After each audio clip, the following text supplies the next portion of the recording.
Olá, pessoal, tudo bem? Eu sou a professora Isabelle, sou professora de inglês, e hoje nós vamos falar sobre os personal pronouns. E aí tu vai me perguntar, o que são personal pronouns? São os pronomes pessoais, né? O personal parece bastante com pessoais.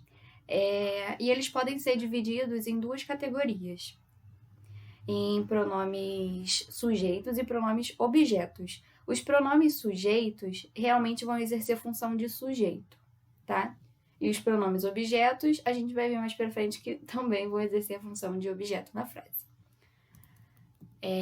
Nesse próximo slide, a gente pode ver que nós temos uma tabela com os pronomes sujeitos. É importante dizer que o pronome sujeito, ele realmente vai ser sujeito e vai sempre conjugar um verbo, tá bom? Nós temos o I, que significa eu, o you, que é você, né? Tu, como a gente aprende na escola, eu, tu, ele. He, que é ele, she, ela, it, animal ou alguma coisa, um ser inanimado, né? Sem vida, um objeto qualquer. Não quis dizer que o animal é sem vida, mas é usado tanto para as coisas sem vida, que são coisas em geral, porta, enfim, porta, casa, prédio, ou animais. We significa nós e they significa eles, ok?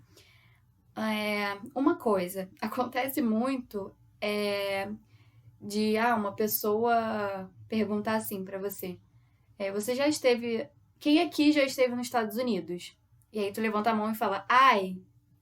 Não, por mais que ai seja eu, você tem que falar o pronome que conjuga verbo, ou seja, o pronome que vai a algum lugar, porque eu te perguntei se você já esteve nos Estados Unidos, então me, ok? A gente vai ver mais pra frente o me.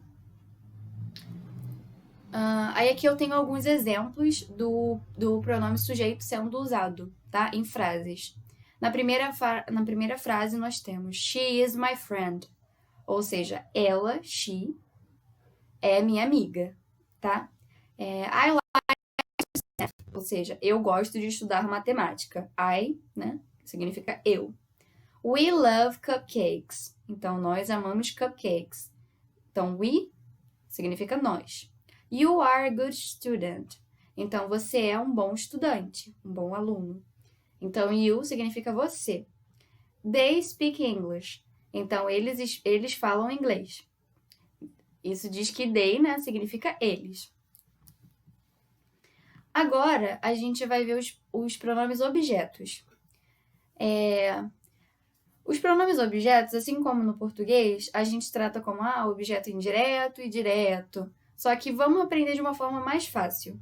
Os pronomes objetos, eles vão ter o mesmo significado do pronome sujeito. Ou seja, me vai significar eu, you, você, tá? Him, ele, importante lembrar disso. Her é ela também. It não muda, né? Mesma coisa, assim como you, permaneceu do mesmo jeito. Us se refere a nós, tem o mesmo significado. You, né? Vocês, no plural. Porque a partir do us é o plural, né? De nós, vós e eles. Ou seja, nós, vocês e eles. E o them é a mesma coisa que they, ou seja, eles, né? Só que esses pronomes objetos nós vamos usar após o verbo. Ou seja, antes do verbo vai ser o pronome sujeito, ou seja, quem realiza a ação. Depois do verbo, você vai falar sobre alguém. E esse sobre alguém que está em segundo plano, vamos dizer assim, que não realizou a ação, está sendo o objeto da ação. Então, a gente vai usar esses casos aqui, tá bom? Vamos ver alguns exemplos. Aqui, vamos pensar aqui. Aqui tem uma certa brincadeira pra gente pensar. Vou ler as 3 primeiras frases. I live with she. She lives with I and she. Na primeira frase, traduzindo, nós temos eu moro com ela. Até aí, tudo bem. Tudo bem na escrita, né? Vamos dizer assim. She lives with I. Ela mora com eu. I and she, ou seja, eu e ela. Vamos ver o que está errado nessas 3 primeiras frases. O I é o primeiro pronome que a gente vê aí, né? Pronome, lembrando que é tudo aquilo que você usa para substituir um nome. Ou seja, quando eu chamo alguém de ela, é porque eu já chamei ela pelo nome dela. E aí eu quero evitar uma repetição. Daí eu uso o pronome she. E aí, voltando, a gente estava falando que I live with, eu moro com ela. Tudo certo. She lives, ou seja, ela mora with I, ela mora com eu. Não está certo, né? I and she, ou seja, eu e ela, certinho. Porém, tá certo num contexto, ou seja, quando você traduz, tá tudo bem, né, na tradução. Agora, gramaticalmente, como a gente está aprendendo, tudo que tá antes do verbo, ou seja, conjugando o verbo, vai ser o pronome sujeito. Então, aí os pronomes sujeitos I, she e I, no primeiro de I live, she lives, I and, tudo certo. Agora, após o verbo, que nem após o verbo live, vem o she de novo. Após o verbo... após o she, né, she lives, após o verbo lives, que é viver, vem o I, né, que é um pronome sujeito. E depois do I,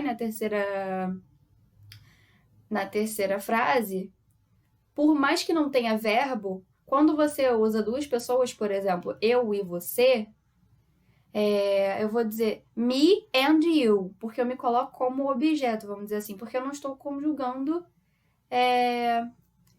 verbo nenhum. Agora, quando digo eu e você, pode dizer me and you ou I and you, mas seria mais correto usar me, ok? E aí eu retifiquei, né? Eu corrigi essas frases. E aí ficaria I live with her, ou seja, eu moro com ela. E aí, quem mora comigo é o objeto, né? Então é ela. E aí o ela eu uso o pronome objeto, her, que significa a mesma coisa que o she. Só que, né, a função dele é diferente. She lives with me, ou seja, ela mora comigo. Então, ela é a pessoa que pratica a ação de morar, né? E com quem ela mora é comigo. Então, o me significa comigo, vai ser o pronome objeto. I and her sou eu e ela, tá? Você poderia também usar me and her, ok? Nesse caso. Aqui nós temos alguns exemplos com os pronomes objetos. Eu dei um exemplo aqui de como que a gente pode trocar, ou seja, você pode dizer tanto I love my mom, ou seja, eu amo minha mãe, ou I love her, ou seja, eu a amo, né? Traduzindo para o português. Então, quem está praticando a ação de amar? Eu. Então, I, pronome sujeito. E após o verbo, a gente sempre usa o pronome objeto. Então, a gente vai usar o her, por mais que signifique ela. Então, não é I love she, tá? She is calling me, ou seja, ela está me ligando. Quem está ligando? Ela. Então, she. Ligando para quem? Para mim. Então, eu sou o pronome objeto, tá? Ela está realizando a ação e eu estou recebendo. The group needs you today. Ou seja, quem é o sujeito dessa frase? The group. Porque o grupo precisa de você hoje. Isso é o que significa a frase.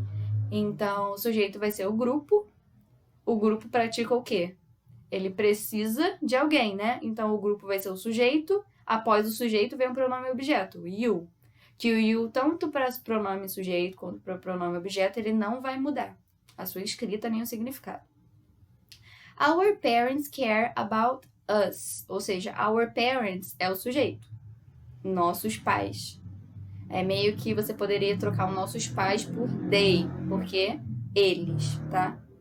Por exemplo, poderia ficar they care about us. Ou seja, eles se importam conosco. Tanto faz. Só que eu quis, né, dizer quem se importa, né? Então, nossos pais. Então, é o sujeito. E aí tem o verbo, ou seja, o sujeito sempre, né, conjuga o verbo. E após o verbo, você tem um pronome objeto. Então, a gente revisando. Antes do verbo, pronome do sujeito. Após o verbo, pronome objeto. E é isso, pessoal. Espero que tenham gostado. Bons estudos e até mais.